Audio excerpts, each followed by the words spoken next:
జై శ్రీరామ్. శ్రీమాత్రే నమః. శ్రీ గురుభ్యో నమః.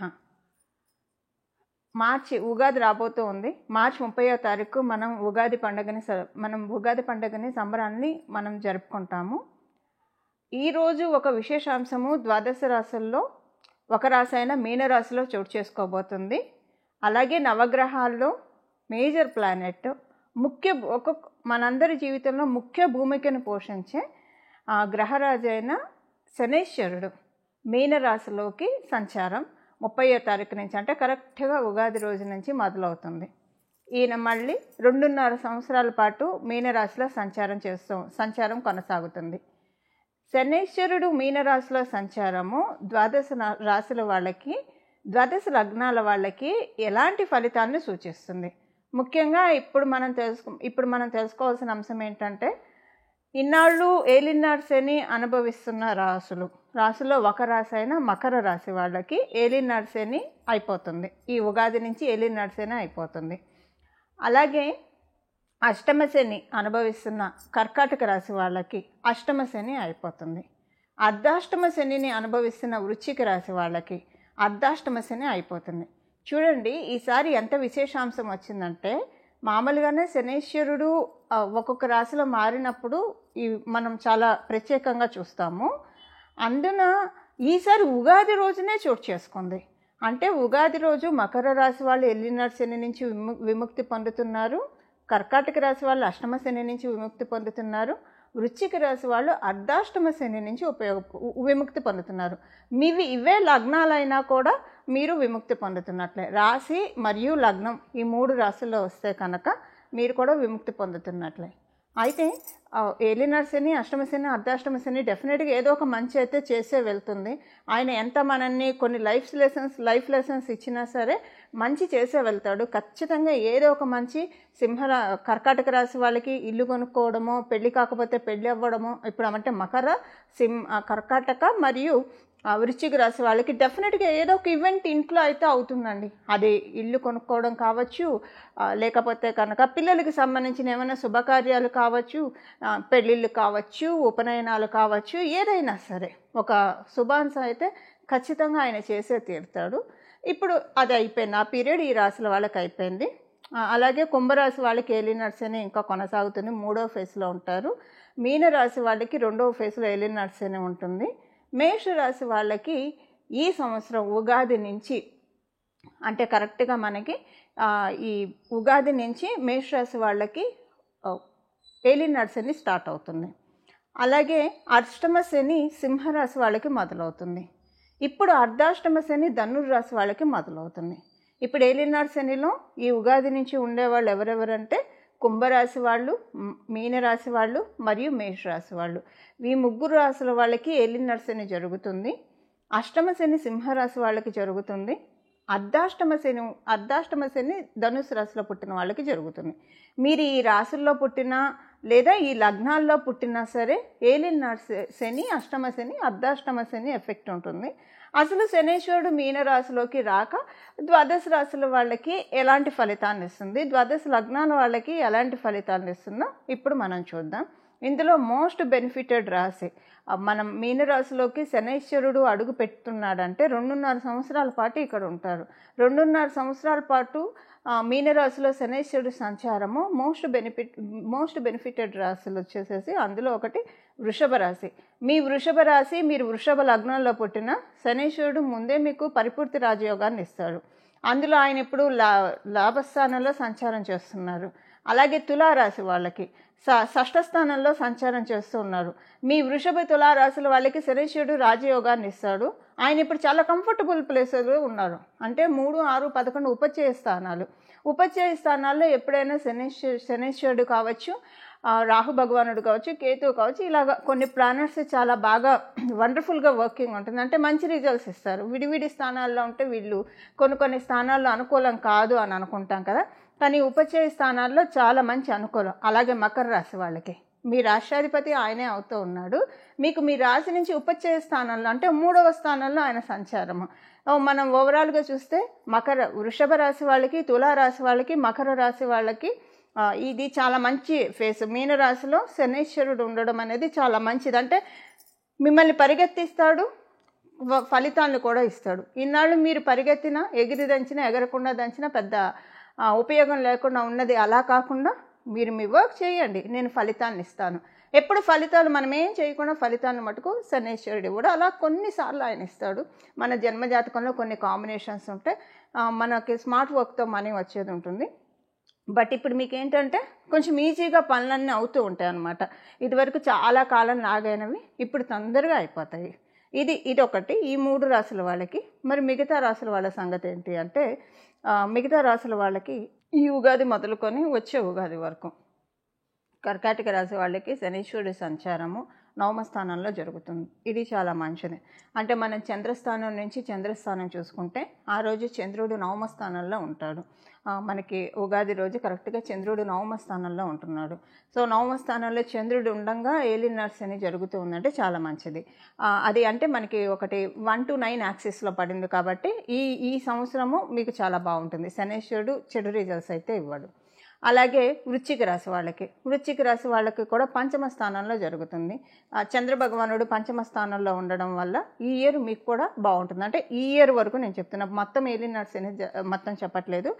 ఇప్పుడు మకర రాశి వాళ్ళకి, తులారాశి వాళ్ళకి, వృషభ రాశి వాళ్ళకి మొత్తం ఏలినాటి శని అంతా సూపర్ వెళ్తుంది.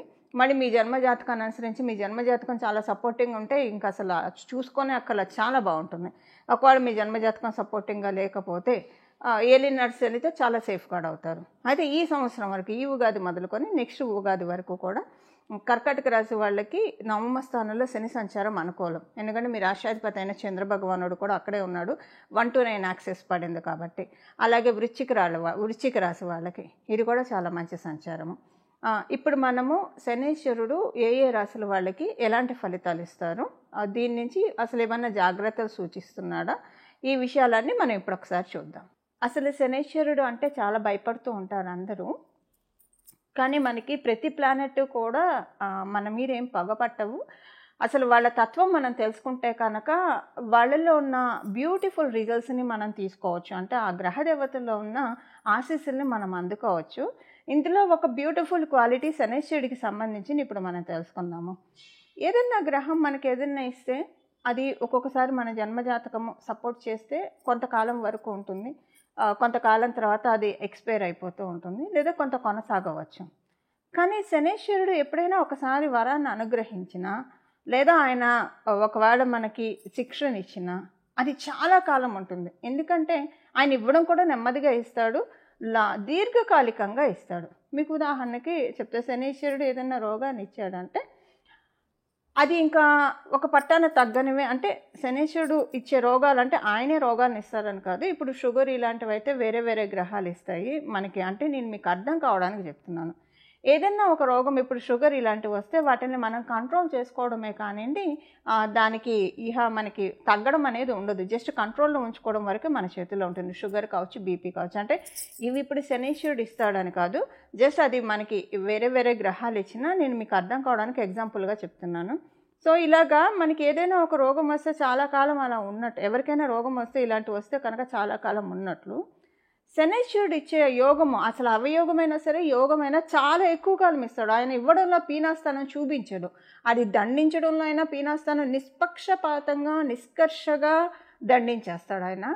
అలాగే ఆయన వరాలు ఇవ్వాలనుకున్నా సరే చక్కగా ఇస్తాడు ఆయన. అంటే చాలా కాలం మన దగ్గర ఉండిపోతుంది. ఇప్పుడు శనీశ్వరుడు ఎవరికైనా చాట్లో బాగా ఉంటే డెఫినెట్గా వాళ్ళకి గవర్నమెంట్లో మంచి పొజిషన్, లేదా పాలిటిక్స్లో మంచి పొజిషన్ ఇలాంటివి ఆయన ఇస్తాడు. అది కూడా దీర్ఘకాలికంగా ఏదైనా వ్యవస్థలో ఎవరైనా కొనసాగుతూ ఉన్నారు అంటే కనుక ఖచ్చితంగా వాళ్ళకి వాళ్ళ వెనక శనీశ్వరుడు బ్లెస్సింగ్స్ ఉంటేనే అలా కొనసాగుతారు. ఇలా శనీశ్వరుడు యొక్క బ్యూటీ కూడా మనం తెలుసుకోవాలి. కొంతమంది తరతరాలకి ఆస్తులు ఇస్తూ ఉంటారు. శనీశ్వరుడు బలం మరియు రాహుకేతువుల బలం ఉంటే కనుక వీళ్ళ తర్వాత తరం వాళ్ళు కూడా అనుభవించేంత ఇచ్చేంత అర్హుల్ని మనల్ని చేస్తారు. సో శనీశ్వరుడు యొక్క ఆశీస్సులను అందుకోవడానికి ఆయన గురురాశి అయిన మీనరాశి, అలాగే ఈ మీనరాశి మనం భగవంతుడి పాదం అని కూడా చెప్తాం. విష్ణుమూర్తి పాదము, అమ్మవారి పాదము, వెంకటేశ్వర స్వామి పాదము, రుద్రుని పాదము. ఈ మీనరాశి అంటేనే పాదాన్ని సూచిస్తుంది.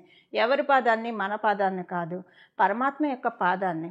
ఇప్పుడు కనుక మనం చాలా గట్టిగా పరమాత్ముడి యొక్క పాదాన్ని పట్టుకుంటే ఎప్పుడు అసలు అంటే ఈ లౌకికమైన విషయాలు మనం ఎంతవరకు ఉండాలో అంతవరకే ఉంటూ ప్రాపంచిక విషయాల్లో మన పాత్ర ఎంతవరకు, మన కర్తవ్యం ఎంతవరకు అంతవరకే ఉంటూ, ఇక మిగతా సమయాల్లో అనవసరమైన చిట్చాట్లు వీటికి వెళ్లకుండా మన జీవితాన్ని కనుక మన పనులు మనం చేసుకుంటూ భగవంతుడి ఆరాధనలో మనం మనసుని నిష్కల్మషంగా నిలిపితే కనుక చూడండి, ఈ 2.5 yearsలో శనేశ్వరుడు డెఫినెట్గా జాడించి మంచి రిజల్ట్స్ ఇస్తాడు, ఖచ్చితంగా ఇచ్చే తీరుతాడు. కర్మకారకుడు. ఇప్పుడు మనం చేసే కర్మలన్నీ కూడా మనని బ్యాలెన్స్ చేసే టైం. అంటే వ్యయ స్థానం 12వ స్థానం. ఈ వ్యయ స్థానంలో వ్యయం అంటే ఏదైనా మన పాపకర్మలు వ్యయం అయిపోవడమే, పుణ్యకర్మలు కూడా వ్యయం అవుతాయండి. మనం అనుభవిస్తూ ఉంటే మనం ఆనందపడుతున్నామంటే అక్కడ పుణ్యకర్మ ఖర్చు అయిపోతున్నట్టు. మళ్ళీ మనం దాన్ని తెచ్చుకోవడానికి మళ్ళీ మనం సాధన చేయాలి. అలాగే కొన్నిసార్లు మనం తెలిసి తెలియక చేసే తప్పుల వల్ల కూడా పుణ్యకర్మ వ్యయం అయిపోతుంది. సో ఆల్ ద టైం మనం ఒక చెక్ పెట్టుకోవాలి. ఇదొకటి. సెకండ్ థింగ్ ఏంటంటే పాపకర్మలు వ్యయం చేసేసే టైం అనమాట ఇది. మీరు చాలా ఇబ్బందుల్లో ఉన్నారంటే ఇప్పుడు కనుక భగవంతుడి పాదాన్ని గట్టిగా పట్టుకుంటే కనుక మీకు చాలా కొండంత భారాన్ని ఆయన తీసేస్తాడు. ఇమ్మీడియట్గా రిజల్ట్స్ రాకపోయినా ముందు అసలు ట్రాఫిక్ క్లియర్ అయితేనే కదా మనం చేరుకోవాల్సిన డెస్టినేషన్ చేరుకునేది. అలా ట్రాఫిక్ని క్లియర్ చేస్తాడు. పాపరాశి అంతా కూడా చాలా వరకు కరిగించేస్తాడు. అలానే మంచి రిజల్ట్స్ కూడా ఇస్తాడు. వ్యయ స్థానాల్లో శనేశ్వరుడు కర్మకారకుడు కాబట్టి కర్మలన్నీ లెక్కించే దాత కాబట్టి ఇక్కడ మనం ఈ 2.5 సంవత్సరాలు మనం ఎంత చక్కటి సత్కర్మలు చేస్తే అంతటి చక్కటి సత్ఫలితాలను ఆయన ఇస్తాడు. ఇది మనకి ప్లస్ అవుతుంది, ఆడెడ్ అడ్వాంటేజ్ అవుతుంది.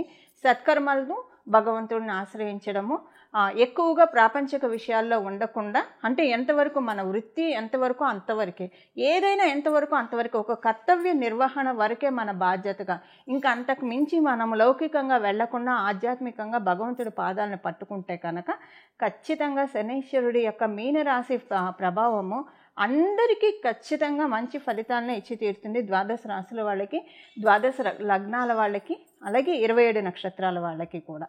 కన్యారాశి.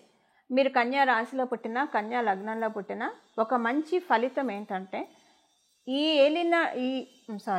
ఈ మీనరాశిలో శనేశ్వరుడు సంచారం కంప్లీట్ అయ్యే లోపల మీరు ఒక పెద్ద ఇంటికి వెళ్తారు. అయితే వెళ్ళేది మీ జన్మజాతకంలో స్వగృహ యోగం ఉంటే డెఫినెట్గా మీరు అనుకున్న అంటే మంచి ఇంట్లో స్వగృహ యోగాన్ని ఇస్తాడు. అది పెద్దదా చిన్నదా అనేది పక్కన పెట్టేస్తే డెఫినెట్గా స్వగృహ యోగాన్ని ఇస్తాడు. ఎందుకంటే స్వగృహ యోగం అనేది ఒక బ్లెస్సింగ్ కాబట్టి. ఇన్ కేసు మీ జన్మజాతకంలో స్వగృహ యోగం లేకపోతే, ప్రస్తుతం ఈ 2.5 yearsలో లేకపోతే కనుక అప్పుడు మంచి పెద్దిల్లు ఇస్తాడు ఆయన. డెఫినెట్గా ఒక మంచి పెద్దిల్లు ఇస్తాడు. అది కలిసి వచ్చే ఇల్లులాగా చేస్తాడు. ఇన్నాళ్ళు మీరు ఉన్న ఇళ్ళతో కంపేర్ చేస్తే ఇది డెఫినెట్గా పెద్దిల్లు అవుతుంది, మీకు నచ్చుతుంది, దానివల్ల కలిసి వస్తుంది. అయితే స్వగృహ యోగం ఇస్తే కనుక అది కలిసి వస్తుందా లేదా అదంతా కాదు, మీకు స్వగృహ యోగం ఇస్తాడు. కలిసి వస్తుందా లేదా అనేది ఆ ఇంటి వాస్తుని బట్టి ఆధారపడి ఉంటుంది, అలాగే మీ జన్మజాతకం బట్టి ఆధారపడి ఉంటుంది. అదే ఒకవేళ స్వగృహ యోగం లేకపోతే అద్దిల్లే ఇస్తున్నాడు కాబట్టి మరి ఆయన ఇంకేదో ఒక బఫర్ బోనస్ పాయింట్ ఇవ్వాలి కాబట్టి డెఫినెట్గా మీకు మంచి కలిసి వచ్చే ఇల్లే దొరుకుతుంది. వాస్తు లక్ష్మీ కళ శోభిల్లే ఇల్లే దొరుకుతుంది.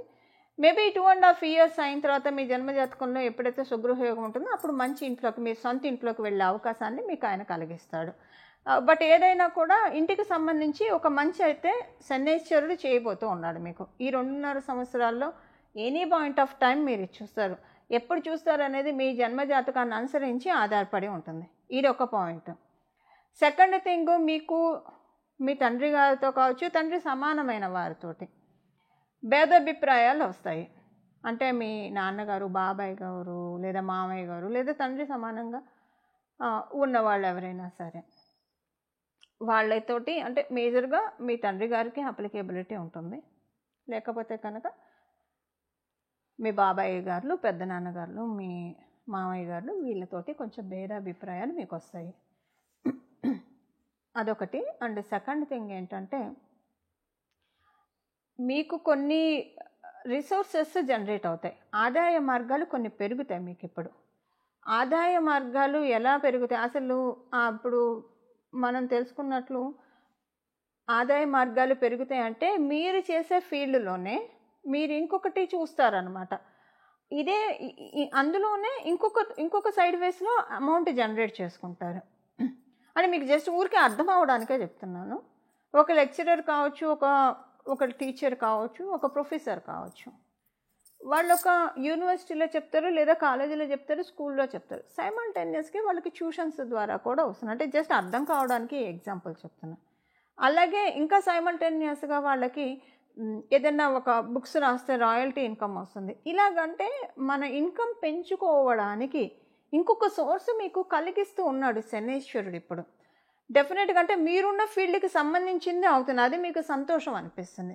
అంటే మీరున్న ఫీల్డ్లో ఇహో ఈ దారి కూడా ఉంది కదా, నేనేంటి ఇన్నాళ్ళు చూడలేదు, ఇది ఎందుకు నేను కనిపెట్టలేదు, అంటే ఇంత నిద్రమోహంలాగా ఉన్నానేంటి, లేదంటే అంత ప్రెజెన్స్ ఆఫ్ మైండ్లో నేను లేనా అని మిమ్మల్ని మీరు తిట్టుకునే విధంగా డెఫినెట్గా, అంటే తిట్టుకోవడం అంటే ఒక్కొక్కసారి మనల్ని మనం కరెక్ట్ చేసుకుంటూ ఉంటాం. అంటే బాగానే ఆనందంగానే తిట్టుకుంటారు, ఏదో గిల్ట్తో తిట్టుకోరు, ఆనందంగానే తిట్టుకుంటారు.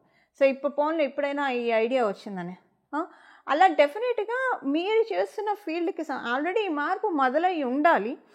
కన్యా రాశి కన్యా లగ్నాల్లో పుట్టిన వాళ్ళకి అంటే ఎప్పుడైనా సరే ఈ మేజర్ ప్లానెట్స్ కాబట్టి గడిచిన 6 months నుంచే అంటే మనకి 2020 అందులో ఇప్పుడు కన్యా రాశి వాళ్ళకి ఈ పాయింట్ ఎస్పెషల్లీ అప్లికేబుల్ అవుతుంది. 2024 ఆగస్టు నుంచే మీకు మార్పులు చూసి ఉండవచ్చు.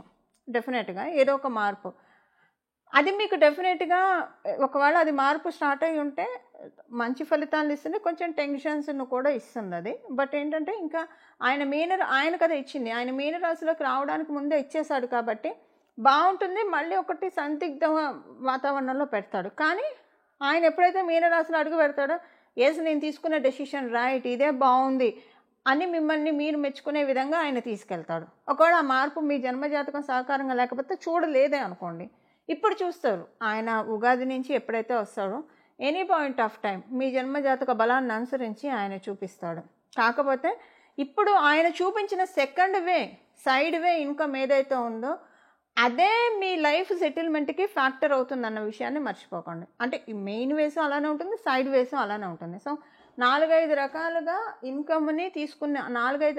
ఇన్కమ్ని తీసుకునే విధంగా కన్యా రాశి కన్యా లగ్నంలో పుట్టిన వాళ్ళకి శనైశ్వరుడు బ్లెస్సింగ్ అందజేస్తూ ఉన్నాడు. ఇది ఒకటి. అండ్ సెకండ్ థింగ్ ఏంటంటే మీకు ఇంట్లో కొంత మానసిక ప్రశాంతత ఉండదు. ఇంట్లోని వాళ్ళతోటి కొంత మీరు అంటే మనస్పర్ధలు కొంచెం ఉంటాయి, బట్ అవి ఎక్కువగా మిమ్మల్ని బాధించవు అనుకోండి. మీకు అంత టైం కూడా ఉండదు అవన్నీ పట్టించుకునే టైం కూడా, ఎందుకంటే కెరియర్లో మీరు బిజీగా అవుతారు. సో మేబీ ఒక్కొక్కసారి మీ జన్మజాతకం బాగుందనుకోండి, ఇది 2 రకాలుగా ఉంటుంది. మీ జన్మజాతకం సపోర్టింగ్గా లేకపోతే అప్పుడు ఏంటంటే మీకు ఇంట్లోని వాళ్ళే ఏంటి శత్రువులు, అంటే మన వాళ్ళే కదా, అసలు అర్థం చేసుకోవట్లేదు ఏంటి, అసలు చాలా ఇబ్బందులు ఉంటాయి, మానసిక సంఘర్షణ ఇంట్లో వాళ్ళతో ఎక్కువగా ఉంటుంది. మీ జన్మజాతకం బాగా ఉందనుకోండి, అప్పుడు మీరు పనిలో బాగా బిజీ అయిపోతారు. బిజీ అయిపోయి ఇంట్లో వాళ్ళకి సమయం కేటాయించలేక మిమ్మల్ని మీరే తిట్టుకుంటారు. అరే మన ఇంట్లో వాళ్ళకి మనం సమయం కేటాయించుకోకపోతే ఇలా, ఎంత చేసినా ఏం చేసినా మన వాళ్ళ కోసమే కదా, కాస్త 4 ముద్దలు తినడానికి ప్రశాంతంగా కుటుంబ సభ్యులతో కలిసి 4 మంచి మాటలు మాట్లాడుకోవడానికే కదా, అది చెయ్యలేకపోతున్నానే అన్న బాధ ఉంటుంది. ఏదో ఒకటి ఉంటుంది, అది ఏంటి అనేది మీ జన్మజాతకాన్ని అనుసరించి ఆధారపడి ఉంటుంది. ఇదొకటి. అండ్ సెకండ్, మీ తల్లిగారికి కనుక ఏవైనా ఆరోగ్య రుగ్మతలు ఉంటే వాటి నుంచి ఇప్పుడు శనైశ్వరుడు బయటపడేస్తూ ఉన్నాడు. ఆవిడ ఆరోగ్య సమస్యల నుంచి చక్కగా బాగా ప్రోగ్రెసివ్, మీ తల్లిగారు కావచ్చు, మీ అత్తగారు కావచ్చు, తల్లి సమానమైన వారు కావచ్చు, వారికి ఆరోగ్య సమస్యల నుంచి గట్టెక్కిస్తూ ఉన్నాడు శనైశ్వరుడు. ఇంకా సంతానం విషయాల్లో ఆయన ప్లస్ చేయట్లేదు, మైనస్ చేయట్లేదు. అది మీ జాతకాన్ని బట్టి వారి జాతకాన్ని బట్టి ఆధారపడి ఉంటుంది. ఏదైనా కన్యా రాశి వాళ్ళకి ఓవరాల్గా మనం చూస్తే కన్యా లగ్నాల్లో పుట్టిన వాళ్ళకే కావచ్చు మంచి ఫలితాలను ఆయన అందజేస్తూ ఉన్నాడు. ఇది మీ జన్మజాతకం సపోర్ట్ చేస్తే మీరు త్వరితగతిన చూస్తారు, లేకపోతే కొంత టైం ఫ్రేమ్లో డెఫినెట్గా మీరు చూసే తీరుతారు. ఇవి కన్యా రాశి కన్యా లగ్నంలో పుట్టిన వాళ్ళకి శనైశ్వరుడు ఇచ్చే ఫలితాలు. చూశారు కదండి, ఈ శనైశ్వరుడి సంచారము ద్వాదశ రాశుల వాళ్ళకి అలాగే ద్వాదశ లగ్నాల వాళ్ళకి ఎలాంటి ఫలితాన్ని ఇస్తుందో ఇప్పుడు చేసుకోవాల్సిన పరిహారం చూద్దాము. శనైశ్వరుడు మీనరాశిలో ఉండగా చేసుకోవాల్సిన పరిహారం ద్వాదశ రాశుల వాళ్ళకి వీరభద్రస్వామి వారి ఆరాధన. వీరభద్రస్వామి వారి దండకం చదువుకోవడం కావచ్చు, వీరభద్రస్వామి వారి అష్టోత్తరం చదువుకోవడం కావచ్చు, లేదా నేను ఒక నామాన్ని చెప్తాను, ఈ నామాన్ని బాగా స్మరించడం వల్ల కాలభైరవ స్వామి వారిని కానివ్వండి, వీరభద్రస్వామి వారి ఆరాధన కానివ్వండి, చాలా చక్కటి సత్ఫలితాలను వస్తుంది. మీన రాశి అంటేనే మనకి సహజ కాలపురుషుడు కుండలిలోంచి 12వ స్థానం, వ్యయ స్థానం. మన రాత్రిపూట మన నిద్ర సౌఖ్యం ఎలా ఉంటుందని సూచించే రాశి మనకి కాలపురుషుడు కుండలిలో నుంచి మీనరాశి. అలాగే ఎవరి రాశుల ప్రకారం వాళ్ళకి 12వ స్థానం సూచిస్తుంది. బట్ ఇది అందరికీ అప్లికేబుల్ అయ్యే రాశి కాబట్టి మీరు చూడండి, కాశీకి క్షేత్రపాలకులు వారాహి అమ్మవారు, అలాగే కాలభైరవ స్వామి వారు కూడా కాశీ క్షేత్రాన్ని పరిరక్షిస్తూ ఉంటారు. మీరు శ్రీశైలం వెళ్తే శ్రీశైలంలో అక్కడ వీరభద్రస్వామి ఆలయం ఒకటి ఉంటుంది. అంటే మొత్తం ఓపెన్గా ఉంటుంది, అంటే ఓపెన్ కార్ లాగా ఓపెన్గా ఉంటుంది. చుట్టూ 4 గోడలు ఉంటే అక్కడ ఉంటారు. అంటే కొన్ని క్షేత్రాల్లో క్షేత్రపాలకులు ఉంటారు. ఎందుకు ఉంటారు? రాత్రిపూట ప్రత్యేకించి ఉగ్రదేవి దేవతలు రాత్రిపూట ఆ క్షేత్రాన్ని కాపాడుతూ ఉంటారు, సంచారం చేస్తూ కాపాడుతూ ఉంటారు. శనీశ్వరుడు మీనరాశిలోకి వెళ్ళడం అంటే, మీనరాశి అంటేనే మనకి సహజ కాలపురుషుడు కుండలిలో నుంచి రాత్రిని సూచిస్తుంది, నిద్రాస్థానాన్ని కూడా సూచిస్తుంది. కాబట్టి అంటే ఇంకా చాలా ఉంటాయి, వన్ ఆఫ్ ద ఇది అది. సో ఈ సమయంలో కనుక మనము వీరభద్ర స్వామి వారిని కానీ లేదా కాలభైరవ స్వామి వారి ఆరాధన కానీ చేయడము, అలాగే కుక్కలకి వీలైతే ఆహారం పెడుతూ ఉండడము, ఇవి చేయడం వల్ల చాలా చక్కటి ఫలితాలు వస్తాయి. ఏలినాటి శని కావచ్చు, అష్టమ శని కావచ్చు, అర్ధాష్టమ శని కావచ్చు. శనీశ్వరుడు ఎవరిలో అయినా చూసేది ప్యూరిటీని మాత్రమే. మనం కనుక మన ప్యూరిటీని మనం మెయింటైన్ చేస్తూ ఉంటే ఏ గ్రహ దేవతలు మనల్ని బాధించలేవు. అంటే ప్యూరిటీ అంటే ఎప్పుడూ కూడా నిష్కల్మషమైన మనసుతోటి, మంచి ఆలోచనలతోటి, సానుకూల దృక్పథంతో, సచ్చింతనతోటి మనల్ని మనం పెట్టుకుంటూ ఉంటే కనుక అప్పుడు గ్రహదేవతలన్నీ కూడా వాటి బ్లెస్సింగ్స్ని మనకి ఇవ్వడం ప్రారంభిస్తాయి. అందులో మనకి శనీశ్వరుడు అయితే ఇంకా ఎక్కువగా, ఇప్పుడు మనకి అన్ని గ్రహాలు ఇచ్చే దీవెనను ఒక ఎత్తు అయితే, శనీశ్వరుడు ఇచ్చే దీవెనను మటుకు ఖచ్చితంగా అన్నిటికంటే మించి అనే చెప్పాలి. చూడండి, ఆయన ఏది ఇచ్చినా సరే, ఇప్పుడు మనం చేసుకోవాల్సిన పరిహారం చూద్దాము. వీరభద్రస్వామి దండకం కావచ్చు, వీరభద్రస్వామి అష్టోత్తరము, మీ ఇంటి దగ్గర ఏమైనా వీరభద్రస్వామి వారి ఆలయాలు ఉంటే అక్కడికి వెళ్ళడం. కొంతమంది వీరభద్రస్వామి వారి పీఠాలు పెట్టుకుంటారు, పీఠాలకు వెళ్ళి దర్శించి రావడము. ఒకవేళ ఇవేవి లేవు అంటే ఇప్పుడు నేను చెప్పబోయే నామము. కాలభైరవ స్వామి అయితే మనకి శివాలయాల్లో కనిపిస్తూ ఉంటారు. సో కాలభైరవ స్వామి వారిని తరచూ దర్శనం చేసుకుంటూ రావడము, కాలభైరవ స్వామి వారి ఆరాధన ఇది చేసుకుంటే కనుక మనకి మీనరాశిలో ఉన్న శనీశ్వరుడు చాలా చక్కటి ఫలితాన్ని ఇస్తారు. ఇప్పుడు వీరభద్ర స్వామి వారికి సంబంధించిన ఒక నామము మనం ఒకటి తెలుసుకుందాము. అలాగే భద్రకాళి అమ్మవారి ఆరాధన కూడా శనీశ్వరుడు చక్కటి ఫలితాన్ని ఇవ్వడానికి చక్కగా తోడ్పాటుగా ఉంటుంది. ఇప్పుడు మనం వీరభద్ర స్వామి వారికి సంబంధించిన ఒక నామాన్ని తెలుసుకుందాము. ఇది మీరు ఎప్పుడైనా సర్వకాల సర్వావస్థలో నామం కాబట్టి జపించుకోవచ్చు. మీకు వీలు కుదిరినప్పుడల్లా ఏ పనిలో ఉన్నా మనసులో ఈ నామాన్ని జపించుకోవడం వలన చాలా చక్కటి ఫలితాలు వస్తాయి. మీ జన్మ జాతకంలో ప్రతికూలతలు ఆయన ఏమన్నా ఇస్తుంటే వాటిని తొలగించి అనుకూల ఫలితాలని మనందరికీ కూడా అందజేస్తారు. ఈ నామం వచ్చేసేసి భద్రకాళి పాహిమాం వీరభద్ర రక్షమాం.